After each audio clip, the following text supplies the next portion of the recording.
بسم اللہ الرحمن الرحیم۔ جب 19 رمضان کو مسجد کوفہ میں امام علی علیہ السلام کی اذان گونجنے لگی تو پوری کائنات میں سوگ برپا ہو گیا۔ چرند پرند جنات چیخنے لگے اور حضرت جبرائیل علیہ السلام تمام انسانوں سے کہنے لگے کہ اے مسلمانوں، آج آخری مرتبہ علی کی آواز میں اذان سن لو۔ مولا علی علیہ السلام اذان دے کر مصلی عبادت پر آئے اور اللہ کی عبادت کر رہے تھے۔ جیسے ہی آپ نے سجدہ کیا تو عبد الرحمن ابن ملجم زہر میں ڈوبی ہوئی تلوار امام علی علیہ السلام کے سر پر دے مارتا ہے۔ بس مسجد کوفہ میں قیامت برپا ہو گئی۔ تمام چاہنے والے سر پیٹنے لگے۔ امام علی علیہ السلام کا مصلی خون سے رنگین ہو گیا۔ آپ کے سر کا خون آپ کے چہرے اور داڑھی پہ آ لگا۔ کچھ چاہنے والے اس ملعون کو ڈھونڈنے لگے جس نے مولا علی علیہ السلام کو ضرب ماری، تو کچھ مولا علی علیہ السلام کے سر کا خون صاف کرنے لگے۔ اتنی دیر میں امام علی علیہ السلام نے فرمایا، اے حسن، یہ نماز فجر کا وقت ہے، پہلے نماز مکمل کرواؤ، اس کے بعد مجھے دیکھنا۔ امام حسن علیہ السلام نے نماز پڑھائی اور مسجد میں موجود تمام مسلمانوں نے نماز پڑھی۔ جیسے ہی نماز ختم ہوئی تو عبد الرحمن ابن ملجم، جس نے مولا علی علیہ السلام کے سر پر وار کیا تھا، اس کو پکڑ کے امام علی علیہ السلام کی خدمت میں لایا گیا اور کچھ چاہنے والے شہد کا شربت بنا کے پاس لے کر آئے۔ جیسے ہی امام علی علیہ السلام نے اپنے قاتل کے چہرے پر خوف دیکھا تو آپ اپنے چاہنے والوں سے فرمانے لگے کہ اس شربت کی مجھے نہیں بلکہ میرے قاتل کو ضرورت ہے، یہ شربت اسے پلا دو۔ اور دیکھو، اس نے مجھ پر ایک وار کیا ہے اور اس پر بھی ایک ہی وار کرنا، اور اگر یہ زندہ بچ جائے تو اسے آزاد کر دینا۔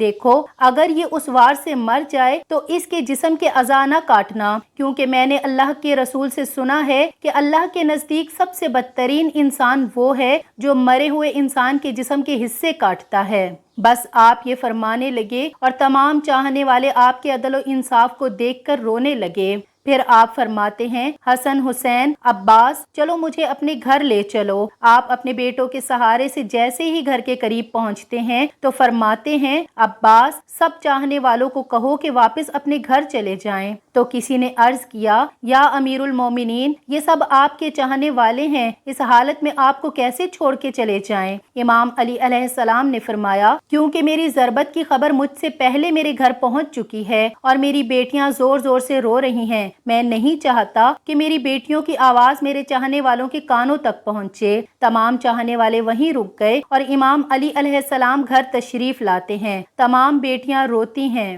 امام علی علیہ السلام کو دیکھ کر فریاد بلند کرتی ہیں، اور امام علی علیہ السلام سب کو دلاسا دیتے ہیں کہ مجھ سے میرے بھائی اللہ کے رسول حضرت محمد مصطفیٰ صلی اللہ علیہ وآلہ وسلم پہلے ہی فرما چکے تھے کہ اے علی، میری امت تجھے رمضان کے مہینے میں مسجد میں ضرب مارے گی اور تیرے سر کے خون سے تیری داڑھی سرخ ہو جائے گی۔ یہ وقت صبر کا ہے۔ آپ کو بستر پر لٹایا گیا۔ تاریخ نے لکھا ہے کہ جیسے ہی طبیب نے علی علیہ السلام کو دیکھا تو وہ چیخ کے رونے لگا اور فرمانے لگا کہ وہ ضرب زہر میں ڈوبی ہوئی تھی اور زہر مولا علی علیہ السلام کے پورے جسم میں پھیل چکا ہے، جتنا ہو سکے آپ ان کو دودھ پلائیں۔ بس جیسے ہی یہ خبر کوفے کی گلیوں تک پہنچی تو کوفے کے یتیم بچے اپنے اپنے حصے کا دودھ لیے امام علی علیہ السلام کے گھر پہ آتے ہیں اور با آواز بلند کہتے ہیں، یا حسن، یہ ہمارے حصے کا دودھ ہمارے مولا کو پلائیے، ہم ایک مرتبہ یتیم ہو چکے ہیں، دوسری مرتبہ یتیم نہیں ہونا چاہتے۔ امام علی علیہ السلام بستر شہادت پر بھی مسلسل اللہ سبحانہ و تعالیٰ کا ذکر کرتے رہے۔ جیسے ہی 19 کا دن ختم ہوا اور 20 رمضان کی رات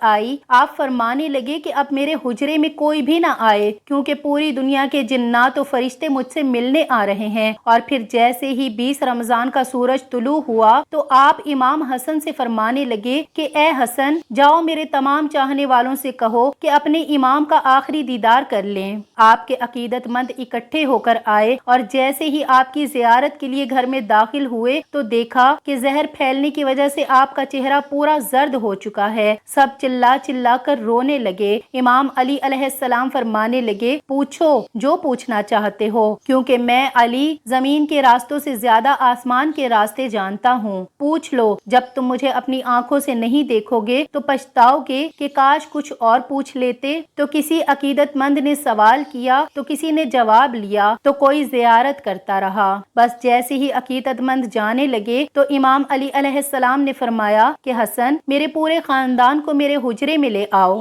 امام علی علیہ السلام نے وصیتیں کی اور فرمایا اب اس خاندان کا وارث میرا بڑا بیٹا حسن ہے، جو یہ کہے اسے ماننا۔ اور امام حسن علیہ السلام سے فرمانے لگے کہ اے حسن، جتنا ہو سکے اپنی زبان و کردار سے محبت اور امن کا پیغام دیتے رہنا، اپنے نانا کے صلح حدیبیہ کو یاد رکھنا اور کوشش کرنا کہ مسلمان کا دشمن نہ بنے اور تقوی سے دور نہ ہونا۔ اگر دنیا تمہارے قریب آئے بھی تب بھی اس سے دل نہ لگانا اور دنیاوی چیز نہ ملنے پر کبھی افسوس نہ کرنا، ہمیشہ حق بات کہنا، مظلوم کی مدد کرتے رہنا۔ حسن حسین، جہاں تک ہو سکے میرے پیغام کو ہر ایک تک پہنچانا کہ اپنے کام ذمہ داری سے کرتے رہیں اور اپنے درمیان تعلقات کو اچھا بنائے رکھیں، کیونکہ میں نے تمہارے نانا حضرت محمد مصطفیٰ صلی اللہ علیہ وآلہ وسلم سے سنا ہے کہ لوگوں کے بیچ میں صلح کروانا ہزاروں سالوں کے روزہ نماز سے بہتر ہے، اور یتیموں کے بارے میں اللہ سے ڈرتے رہنا کہ کبھی وہ بھوکے نہ رہیں، اور پڑوس میں رہنے والوں کا خیال رکھنا، کیونکہ اللہ کے رسول پڑوسیوں کے بارے میں بار بار اتنی نصیحت کرتے کہ لوگ سمجھنے لگتے کہ شاید اللہ کے محبوب ان کو ہمارا وارث بھی بنانے والے ہیں۔ اور قرآن کو سمجھنے اور اس پر عمل کرنے میں دیر نہ کرنا، ایسا نہ ہو کہ دوسرے قرآن کو سمجھ کر تم پر حکومت کرنے لگیں۔ نماز کے بارے میں اللہ سے ڈرتے رہنا، کیونکہ وہ تمہارے دین کا ستون ہے، اور اللہ کے گھر کی حفاظت کرنا، کیونکہ وہ تمہاری پہچان ہے۔ اللہ سے ڈرو، اپنی جان، مال اور زبان کے بارے میں نہ کسی کا مال غصب کرو اور نہ کسی کو ہاتھوں اور زبان سے تکلیف دو، اور ایک دوسرے کی مدد کرتے رہنا، اور خبردار سب مسلمان ایک دوسرے سے جڑ کر جینا، ورنہ تم پہ وہ لوگ مسلط ہو جائیں گے، اور اگر تم فریاد بھی کرو گے تب بھی تمہاری آواز سننے والا کوئی نہ رہے گا۔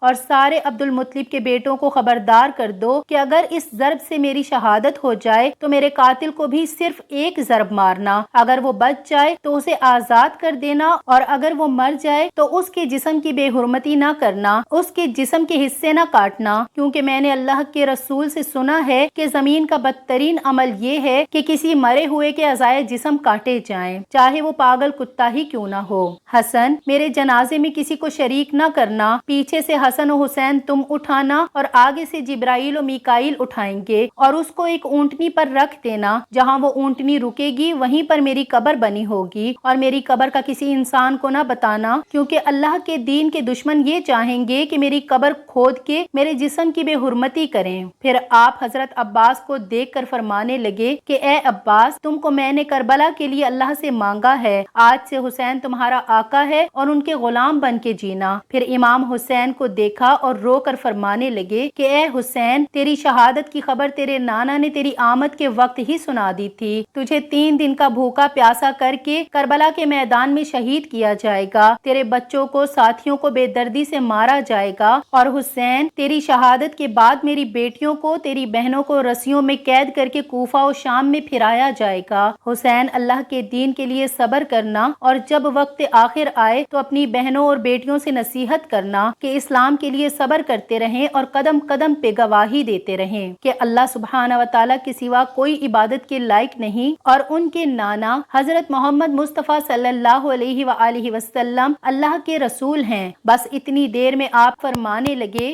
سلام یا رسول اللہ۔ سارا خاندان چیخ کر رونے لگا اور کہنے لگا اے ہمارے مولا، کیا ہمارے درمیان اللہ کے رسول موجود ہیں؟ امام علی علیہ السلام نے مسکرا کر فرمایا ہاں، اللہ کے محبوب اور تمہاری ماں فاطمۃ الزہرا سلام اللہ علیہا مجھے لینے آئے ہیں۔ بس پورا گھر زار و قطار رونے لگا، اور یوں امام علی علیہ السلام نے اپنی آنکھیں بند کر لیں۔ آپ کی وصیت پر عمل کرتے ہوئے آپ کے جنازے میں کسی کو بھی شریک نہیں کیا گیا۔ پیچھے سے حسن و حسین نے اٹھایا تو آگے سے وہ جنازہ خود بخود اٹھنے لگا، اور ایک نورانی اونٹنی ظاہر ہوئی، جنازے کو اس پر رکھا، اور وہ کوفہ سے باہر چلتی گئی اور ایک ویران جگہ پر جا کر رکی، جہاں ایک چمکدار پتھر تھا۔ جیسے ہی امام حسن و حسین نے اس پتھر کو ہٹایا تو اس پتھر کے نیچے قبر بنی ہوئی تھی، اور اس میں لکھا ہوا تھا کہ یہ قبر اللہ کے نبی نوح نجی اللہ نے بنائی ہے، اللہ کے ولی علی ابن ابی طالب علیہ السلام کے لیے۔ سلام ہو اللہ کے ولی امام علی علیہ السلام کی عظمت پر، سلام ہو شیر